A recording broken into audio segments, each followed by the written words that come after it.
내가 만일 하나님을 찾으면 전능하신 이에게 간구하고 또 청결하고 정직하면 반드시 너를 돌보시고 내 의로운 저소를 평안하게 하실 것이라. 내 시작은 미약하였으나 내 나중은 심히 창대하리라. 아멘. 하나님은 우리 인생을 역전시키는 분입니다. 시작은 미약했지만은 나중은 심히 창대하게 하시는 분이 우리 하나님이십니다. 믿는 사람은 결코 망하지 않아요. 본인이 망하는 길로 갈 뿐입니다. 인생을 역전시킨 하나님, 이 시간 동영상을 여러분과 잠시 보도록 합니다. 때론 부드럽고 때론 강렬한 카리스마로 탐험들을 이끄는 한국인 지휘자. 아름다운 연주를 통해 사람들에게 감동과 위안을 주고자 하는 음악가. 그는 휠체어 탄 지휘자 차인홍이다. 미국 오하이오주 한적한 시골에 위치한 라이트 주립대학교. 11년 전 83대 1의 경쟁률을 뚫고 교수로 발탁된 후 그는 바이올리니스트로 오케스트라 지휘자로 활동하고 있다.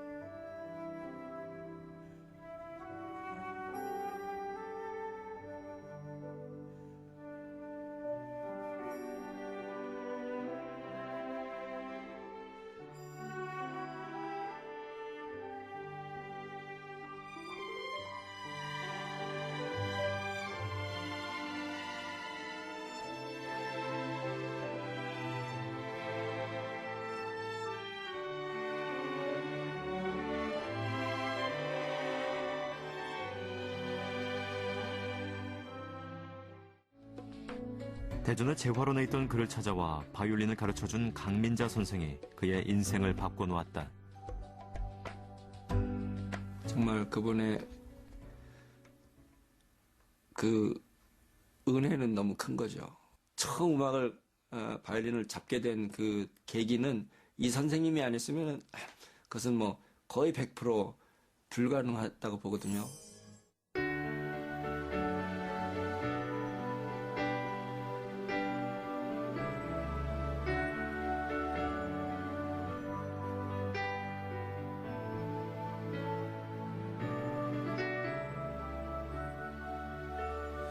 Lord, you call me the light of the world, light of the world, shine on me. 돈이 없으니까 매일 사 먹을 수가 없고, 그래서 이 밥을 싸왔어요. 예, 그래서 겨울이라도 여기 나와서 얼른 먹고 들어가고 그랬어요. 이 벤치에서.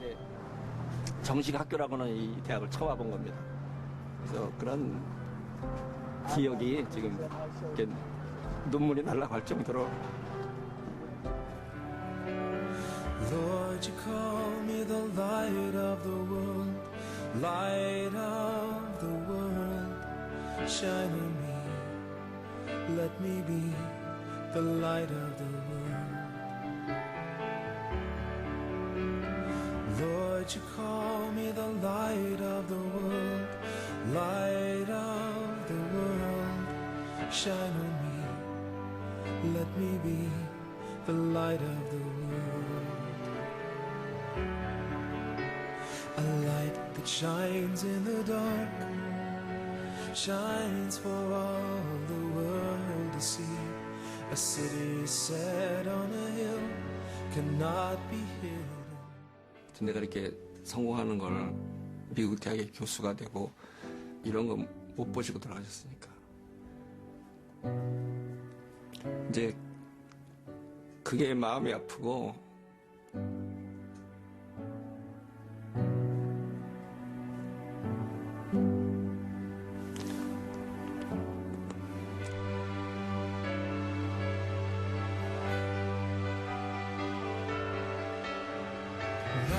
세상의 빛으로 부르신 주님 비추소서 나도 주님의 빛을 비추리라. 나를 세상의 빛으로 부르신 주님 비추소서. 나도 주님의 빛을 비추리라. 나를 세상의 빛으로 부르신 주님 비추소서. 나도 주님의 빛을 비추리라. Oh, let me be the light. 나를 세상의 빛으로 부르신 주님 비추소서. 나도 주님의 빛을 비추리라.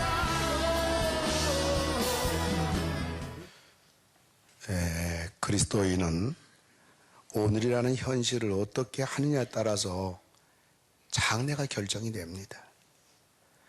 우리 믿는 사람들은 자신의 미래를 발전시키고 자신의 인생의 답을 하나하나 쌓아가는 사람들입니다. 하나님은 우리들의 생을 오늘보다 더 나은 내일을 계획하고 계십니다.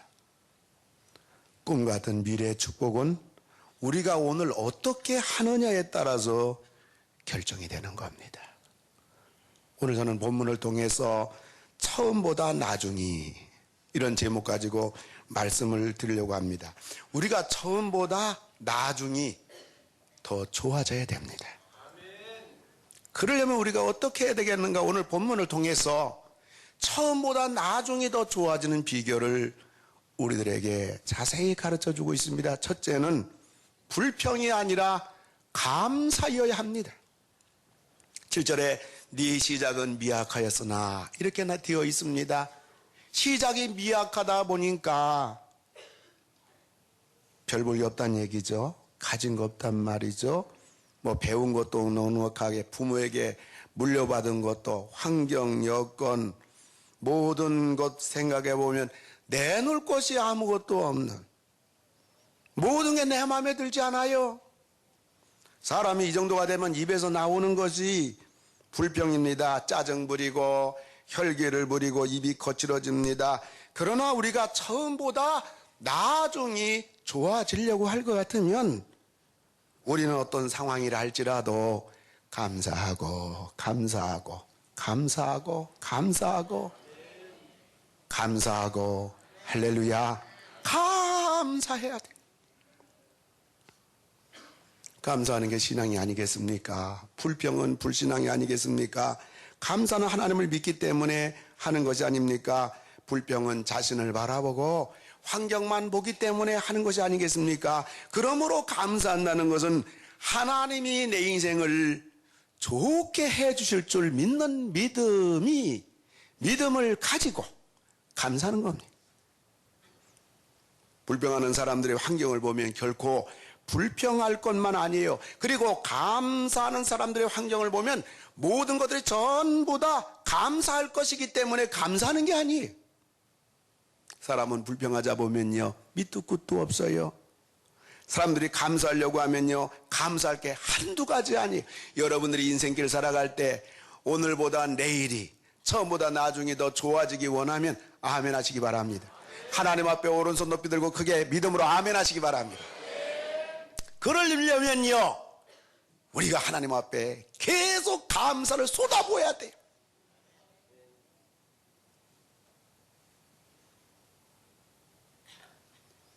사람들이 불평할 거 한두 가지로 인해서 불평함으로 자기 인생을 불행하게 만드는 겁니다.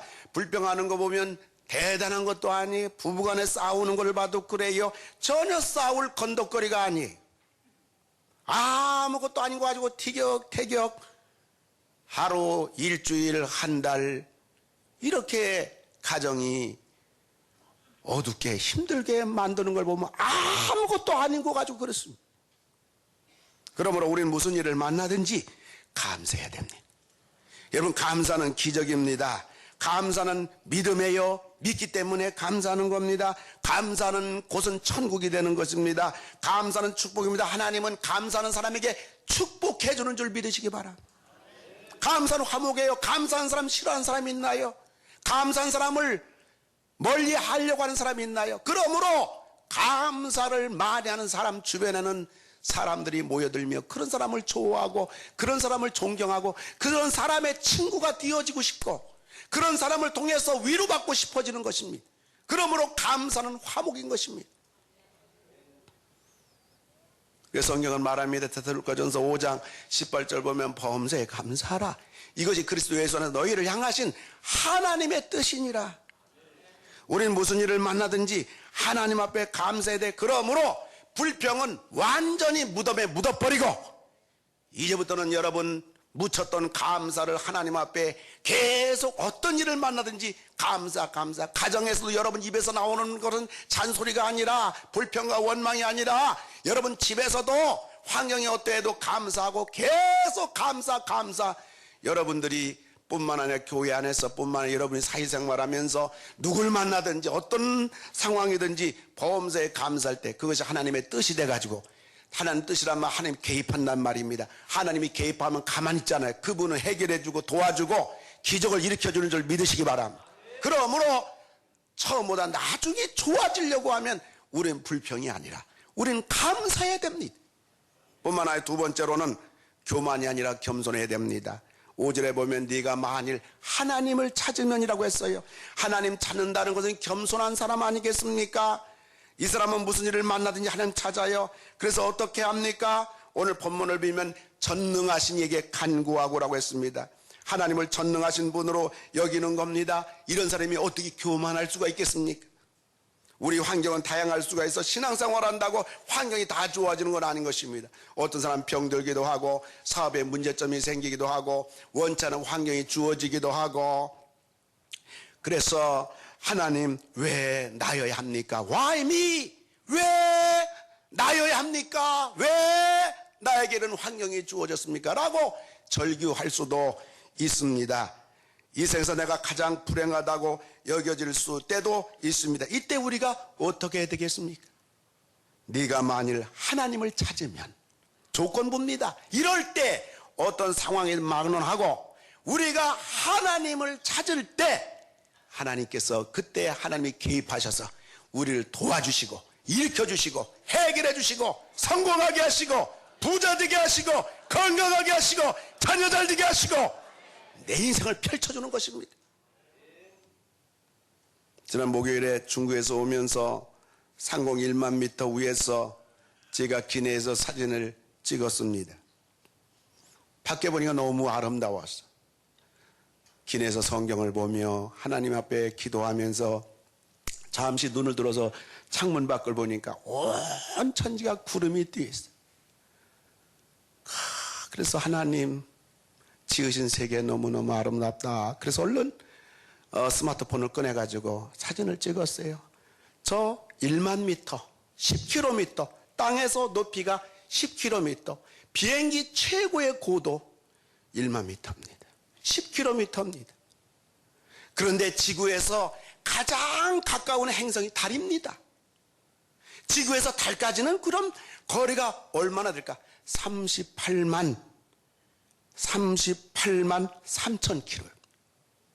그러니까 땅에서 비행기가 가장 높이 올라가는 게 10km, 1만 미터인데 지구에서 가장 가까운 행성이 달인데 거기는 1만 미터, 10km, 그 위에 또 10km, 그 위에 10km, 아멘 할 때까지 그 위에 10km. 그래서 38,300번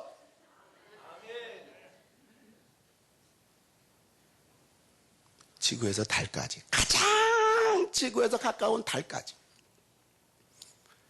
이 어마어마한. 그러니까 지구에서 별까지는 보통 200광년, 400광년 됩니다. 이 어마어마한 우주를 누가 만드셨냐? 다 하나님이 만드셨어요. 하나님 못하실 게 없어요. 아버지가 조금 돈 있고 아버지가 조금 능력 있으면 자녀들은 얼마나 든든합니까? 그러나 부모는 한계가 있어요. 엄마 아빠한테 인사하고 학교 간 아이가 하루 종일 무슨 일 만날지 몰라요. 부모가 사랑이 부족해서가 아니에요. 부모는 한계가 있어요. 그러나 우리 하나님은 전능하신 분이기 때문에 우리들이 겸손하게, 교만하지 않고 하나님 앞에 겸손하게 전능하신 하나님을 찾고 전능하신 하나님께 간구하면 우리의 환경과 형편은 하나님 볼 때 아무것도 아니기 때문에 하나님이 도와주시고 해결해 주시고 치료해 주시고 잘되게 하시고 나가도 복받고 두라도 복을 받으며 항상 기뻐하고 범사에 감사하도록 우리 하나님께서 역사하신 줄 믿으시기 바랍니다. 어느 제자가 스승님에 찾아가서 물었습니다. 선생님, 추위와 더위를 피하려고 하는데 어떻게 하면 좋아요? 선생님이 말합니다. 야, 추위와 더위를 피하려고 하면 추위와 더위가 없는 곳으로 가면 되지. 그럼 추위와 더위가 없는 곳으로 가려고 하면 어떻게 하면 돼요? 추위를 피하려고 하면 말이야, 더 추운 데 가면 돼. 더위를 피하려고 하면 말이야, 더 더운 데로 가. 무슨 말이에요? 내가 불평할 수밖에 없고 내가 불행하다고 내 인생이 춥다고 여기거들랑 더 추운데 더 고통당하는 사람, 더 불행한 사람을 찾아가라. 그러면 네 추위가 아니리라. 네 인생이 행복하고 뭐가 좀 되는 것 같고 기분 좋은가? 그렇다면 너보다 더 성공한 사람 앞에 가라. 너는 결코 교만할 수가 없으리라. 세상에 별 볼 일 없는 자가 조금 나아졌다고 거드럭거림으로 얼마나 뒤에서 손가락질하고 사람 대접 못 받습니까? 성경을 보든지 세계 역사를 보면 나무에서 떨어진 사람은 다 하나같이 뭔가 좀 나아졌다고, 뭔가 좀 배부르다고, 뭔가 다른 사람과 비교해서 좀 더 잘됐다고 해가지고 교만하다가 다 떨어진 사람들이에요. 그러므로 우리가 처음보다 나중에 자꾸 잘되도록 하나님의 복을 주는 사람은 누구냐? 교만하지 않고 겸손한 사람. 빈수레가 요란해요. 술에 가득 차면요 시끄럽지 않아요. 잘 익은 벼는요 고개 숙여요. 사람이 되면 그 사람은 잘 될수록, 많이 가질수록, 많이 배울수록 더욱더 고개를 숙이지만 못난일수록 고개를 쳐들어요. 처음보다 나중에 자꾸 좋아질 우리는 불평하지 말고 우리는 늘 감사하면서 천국같이 사시고 하나님의 그 복을 여러분들 받으실 뿐만 아니라 우리 이 땅 살아가면서 하나님이 복을 주시고 은혜를 주시고 잘되게 하거들랑 우리는 그럴수록 더욱더 교만하지 말고 더욱더 겸손하게 하나님 찾고 하나님 사랑하고 하나님 가까이하고 하나님 의지하고 사셔서 겸손하게 해주시는 하나님의 변함없는 풍성함과 은혜가 여러분 삶과 가정에 차고 넘치는 여러분 다 되기를 주의 이름으로 축원합니다. 세 번째, 처음보다 나중에 잘 되려고 하면 오늘 본문을 보면 욕심이 아니라 믿음이어야 된다고 말합니다. 오늘 6절에 보면 청결하면이라고 그랬어요. 우리가 욕심으로 더러워지면 안 됩니다. 우리는 하나님을 믿는 믿음으로 살아야 될 사람은 누구에게나 가슴 속에 커다란 욕심의 웅덩이를 전부 다 가지고 있습니다. 문제는 우리의 믿음이 이 욕심을 채우기 위한 수단으로 오해하는데 문제가 있어요. 자기 그 욕심을 믿음이란 수단으로 덜컥 일을 저질러 가지고 그 낭패를 보는 겁니다. 우리 수많은 눈물과 아픔과 상처와 실패가 다 어디로부터 오느냐? 욕심의 그 덫에, 욕심의 순간에 그만 착각해가지고서 우리는 그 비참한 그 눈물의 삶을 우리는 선택하는 것입니다. 세상에 그 어떤 문제, 어떤 사람이 나를 흔들고 나를 어떻게 한다 할지라도 욕심을 내려놓는 사람은 끄떡하잖아요. 반석 위에 집을 지은 인생과 같은 것입니다. 욕심의 끈앞을 가지고 있는 사람은 이래서 흔들거려요. 저래서 무너져요. 이래서 방황합니다. 저래서 그 사람은 끊임없는 삶의 고달픈 방황길을 걸어가는 것입니다. 욕심은 나의 원하는 것을 채워주는 수단이 아니라 나를 망가지게 하고 나를 무너지게 하는 도구입니다. 성경 말합니다. 욕심이 잉태한 즉 죄를 낳고 제가 장성한 적 사망 나느니라. 욕심이 우리 속에 생길 때마다 그 사람은 어쩔 수 없이 죄를 범한다. 죄를 한 번 범하고 두 번 범하고 죄를 계속 범할 때 결국은 그 사람은 죽는다. 결국 망한다. 이렇게 하나님은 우리에게 경고했던 것입니다. 지금 한국에 수백억 들여가지고 수십억 들여가지고 전국 각지의 대형 교회들이 수없이 많이 건축됐는데 한국에 내놓으라는 대형 교회 가운데 700교회가 지금 경매에 나온 것입니다. 교회 예산 20억 가지고서 500억 예배당을 짓던 중에 빚 때문에 건축이 중단되고 경매에 넘어가 가지고 헐값에 신천지 이단에 넘어간 그러한 교회의 그 모습을 우리들은 알고 있습니다. 분당에도 경매 500억에 이렇게 나와서 지금 한국교회에 큰 경종을 울려주고 있습니다. 부평에 저 교회도 십자가가 높이 온 성도가 어렵게 간신히 건축했는데 그만 욕심으로 말미암아 경매 넘어가서 하나님의 교회 이단이 저 교회 헐값을 사가지고 십자가 다 부숴버리고 이단 교회가 되고, 여기 부천에도 큰 교회가 욕심을 부려가지고 해서 결국 경매에 넘어가지고 하나님에게 이단이 헐값을 사가지고 버젓이 저렇게 교회 큰 위협적인 부천에 그러한 현 상황이 있는 걸 보게 됩니다. 무엇이 문제입니까? 믿음을 욕심과 혼돈 안돼서 이런 비극적인 결과 초래한 것입니다. 하나님은 욕심을 채워주는 분이 아니라 우리의 마땅히 필요한 것을 우리가 기도할 때 응답해 주는 분인 줄 믿으시기 바랍니다. 여러분 인생에 필요한 게 있습니까? 가정에 안타까운 게 있습니까? 하나님께 꼭 있어야 되는데요. 이게 없으면 안 되는데요. 하나님 이거 도와주세요. 이거 안 도와주면 큰일 납니다. 그것이 진정 우리가 냉철하게 살펴볼 때, 신앙적으로 분석해 볼 때 이거는 욕심이 아니라 오늘 나의 환경이요, 오늘 하나님의 도움이 필요하다고 여긴다면 구하라 그러면 주실 것이요, 찾으라 그러면 찾을 것이요, 문을 두드리라 그러면 열릴 것이니라. 그래서 우리 하나님께서 우리의 필요성을 채워주시고, 사람의 힘으로 어렵지만은, 사람의 힘으로 불가능하지만 그럼에도 불구하고 전능하신 하나님이 개입하셔서 우리를 늪에서 건져주시고 웅덩이에서 우리를 높여주시고 해결해 주시고 주님께서 치료해 주시고 우리를 붙잡아 줄 줄로 믿으시기를 주의 이름으로 축원합니다. 한국교회가 왜 이렇게 시끄럽습니까? 한 가지예요. 욕심. 교회가 왜 이렇게 시끄럽냔 말이에요. 욕심으로. 왜 가정들이 이렇게 혼란스럽고 가정들이 이렇게 큰 문제 속에서 가정들이 지금 어려움 당합니까? 두 글자입니다. 욕심입니다.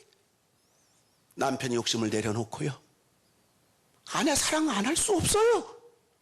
아내가 욕심을 내려놓게 된다면 남편을 따뜻하게 섬기지 않을 수가 없단 말이에요. 자녀에 대해서 욕심을 부모가 내려놓는다면 우리 자녀가 얼마나 사랑스럽냔 말이에요. 그 따뜻한 부모 사랑 속에 자녀들은 천국이라고 찬송 부르지 않겠냔 말이에요. 요즘 사람들이 왜 이렇게 방황하고 이렇게 사고를 치고 있는 것일까요? 두 글자입니다. 욕심인 것입니다. 우리 믿는 사람들이 욕심과 믿음을 혼동하지 말기를 바랍니다. 성령께서 내 마음속에 그것이 욕심인가 아닌가를 성령이 분별하게 해주시고 깨닫게 해주시고 양심이 고발합니다. 욕심이라고 여기는 것은 여러분들이 단호하게 예수의 이름으로 외면하시고, 여러분들이 마땅히 하나님 앞에서 필요하고 여러분 하나님의 도움 원하시는 것이 있다면 여러분이 진실하게 기도하고 하나님 믿고 의지해서 하나님 도움 받으시는 여러분 다 되기 주의 이름 축원합니다. 그러므로 우리 처음보다 나중에 좋아지려면 욕심이 아니라 우리는 믿음으로 살아야 됩니다. 네 번째는 거짓이 아니라 진실해야 됩니다. 6절에 보면 정직하면이라고 했어요. 사람이 더러워진 거짓 때문인 것입니다.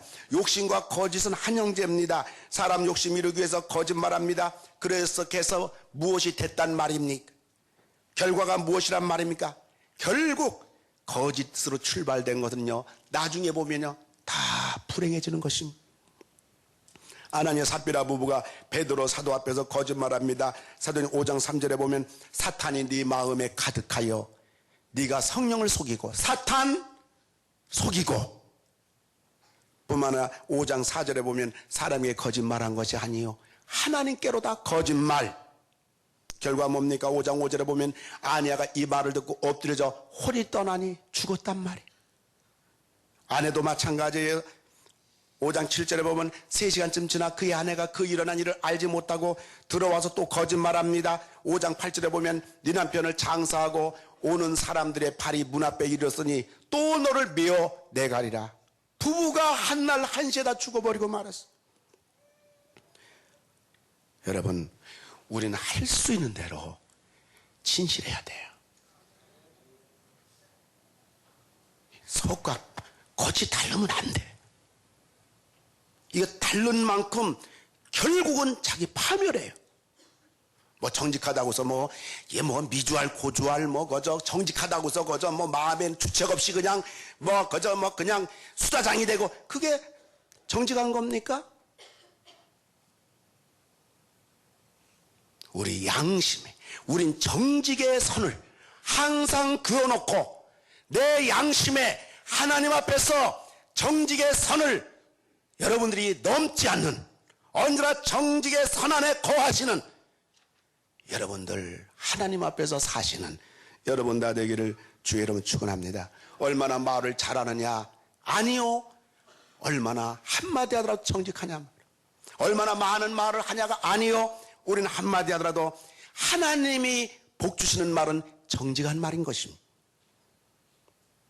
정직은 다 하나님의 세계지만은 거짓은 다 마귀 역사, 악령 역사입니다. 물론 정직하다고 바른 말하고 상대방에 상처를 주고 다른 사람을 정죄하는 것은 잘못된 것입니다. 우린 다른 사람을 이해하고 포용하고 덮어줄 것은 덮어줘야겠지만은 우리들은 하나님 앞에 정직해야 되는 것입니다. 마음이 정직하고 또 생각이 정직하고 말이 정직할 때 하나님의 영은 정직의 영인 것입니다. 성령은 정직의 영인 줄 믿으시기 바랍니다. 그런 사람을 하나님이 내 편이라 생각하고 그 사람을 도와주는 거예요. 그 사람을 책임져 주는 거예요. 사람을 속일 수 있을지 몰라도 하나님을 속일 수는 없는 것입니다. 우리 하나님은 이중적인 사람 역겨워합니다. 그런 사람 쓰지 않아요. 그런 사람에게 복 주지 않아요. 거짓되고 이중적인 사람은 하나님께 버림받는 건 물론이지만 사람에게도 버림을 받는 것입니다. 이 자리에서 이런 말하고 다른 자리에서 다른 말하는 이중 플레이를 해서는 안 되는 것입니다. 하나님 어떤 사람 좋아합니까? 사도행전 13장 22절 보면 내가 이 세들 다윗 만나니 내 마음에 맞는 사람이다.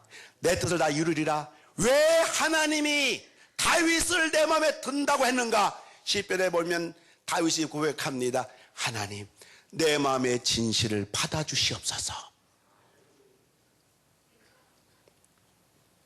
그러므로 우리가 처음보다 나중에 좋아지려면 거짓이 아니라 진실해야 됩니다. 정직해야 됩니다. 우리가 이 땅 살아가면서 항상 정직하게 따라합시다. 항상 정직하게, 항상 진실하게. 아멘. 그 사람은요 얼굴 봐도요 화내요. 얼굴 칙칙한 사람 보면요 거짓된 그러한 이중적인 마음 가진 사람은 항상 얼굴이 불안해요. 근데 감사하게도 오늘 여기 불안한 사람 한 명도 없고요, 칙칙한 사람 한 사람도 없고요, 다 성령 충만하고 은혜 충만하고 정직하고 진실해서 할렐루야 아멘입니다. 마지막 5번째, 대충이 아니라 최선 다해야 됩니다. 6절에 보면 네 의로운 처소라고 그랬습니다. 의로운 처소라는 것은 하나님 앞에 최선 다한 겁니다. 내 인생을 갉아먹는 최악은 대충이라는 것입니다. 사람 마음에 벌레 중에 가장 못된 벌레가 있어요. 그 벌레가 무슨 벌레냐? 대충.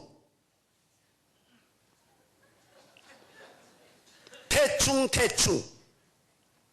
오늘 우리가 이 모양이 된 것은 지난날 공부를 할 때에 대충 공부했기 때문에, 그리고 오늘 내가 이 어려움 겪는 것은 지난날 대충 생각했기에 좀 더 인생길을 신중히 생각하고 고민해야 되고, 한 번 더 고민하고 또 고민하고 또 기도해보고 또 기도해보고 결정해야 될 것만, 그럼에도 불구하고 대충 못하겠지 뭐.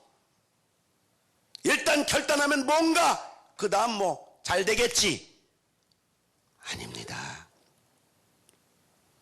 우리가 지난날 대충 노력했기 때문에, 우리가 지난날 대충 일했기 때문에 오늘 내가 그렇지 않은가? 내가 지난날 대충 내 몸 관리를 부실하게 했기 때문에 오늘 내가 이렇게 병들고 이 고통을 다 겪고 있는 것은 아닌가? 내가 지난날 가정을 대충 적당하게 방치하고 그럼으로 인해서 오늘 우리 가정은 이와 같이 혼란과 어려움에 직면한 것이 아니라 좀 더 신중하게, 좀 더 진실하게, 좀 더 최선을 다해서 내가 하나님 앞에 살고 내가 가정을 돌보고 내 몸을 돌보고 내가 좀 더 최선 다해서 일하고 성실하게 근면하게 뛰었더라면, 내가 좀 더 신중히 생각했더라면 오늘 내가 이런 어려운 고난의 길을 걷지 않았을 텐데 하는 후회와 아픔이 우리에게 있지 않냔 말이에요. 사랑하는 성도 여러분, 성경은 말합니다. 골로새 3장 22절 보면 사람을 기쁘게 하는 자처럼 눈가림만 하지 말고 오직 주를 두려워하여 하나님 믿는다면, 믿음이 있다면 성실한 마음으로. 할렐루야. 우리는 교회에서 봉사하더라도, 우린 기도하더라도, 우리는 무슨 일을 하다, 직장생활 하더라도, 사업을 하더라도 우리는 성실하게, 꾸준하게 인내를 가지고 기도하면서 최선을 다하여 할 때 하나님이 도와주고 채워주고 축복해 준 줄 믿으시기 바랍니다. 악하고 게으른 종아, 하나님이 악하다고 할 때는 게으른 거예요. 그러므로 우리가 처음보다 나중에 좋아지려면 대충이 아니라 성실해야 됩니다. 최선 다하는 여러분들에게 주의 이름으로 축원합니다. 말씀 맺고자 합니다. 우리는 처음보다 나중에 좋아져야 됩니다. 여러분 가정도 지난 날보다 자꾸자꾸 좋아지는 여러분 집안 다 되기를 오른손 높이 들고 크게 아멘 하시기 바랍니다. 크게 아멘 하시기 바랍니다. 자꾸 집안 잘 되기를 바라는 것입니다. 여러분 인생 잘 되기를 바라는 것입니다. 여러분 하는 일을 자꾸 잘 되기 바라는 것입니다. 여러분 자손들 대대로 내려갈수록 여러분 가문이 더욱더 잘되고 아멘 할 때까지 잘되고 잘 되기를 주의 이름으로 축원을 드리는 것입니다. 그러려면 우리는 불평을 완전히 생매장해 버리고 우리는 가정의 내 인생에 감사의 꽃이 활짝 피어나서 여러분 감사의, 여러분 하나님 앞에 고백을 하시는 여러분 되기 주의 이름으로 축원합니다. 우리는 교만보다는 겸손하게, 우리는 하나님 앞에 땅바닥에 기어서 하나님 앞에 우리는 겸손하게 이 길을 가는 여러분 되기 바랍니다. 욕심보다는 하나님을 믿는 믿음으로 사는 여러분 되기 바랍니다. 거짓보다는 정직하게 진실하게 사시는 여러분 되기 바랍니다. 그리고 대충보다는 최선 다하여 여러분의 생이 아름다운 사람이 되고 결실의 사람이 되고 후회하지 않는 인생이 되기를 주의 이름으로 축원합니다. 이런 사람이 믿음이 좋은 사람이고, 이런 사람이 성령 충만한 사람이고, 이런 사람이 하나님 사랑받고 하나님 축복받을 사람이 되는 것입니다. 이런 사람이 결국 처음보다 나중에 잘 될 사람입니다. 이러한 여러분 다 되기를 주의 이름으로 축원합니다.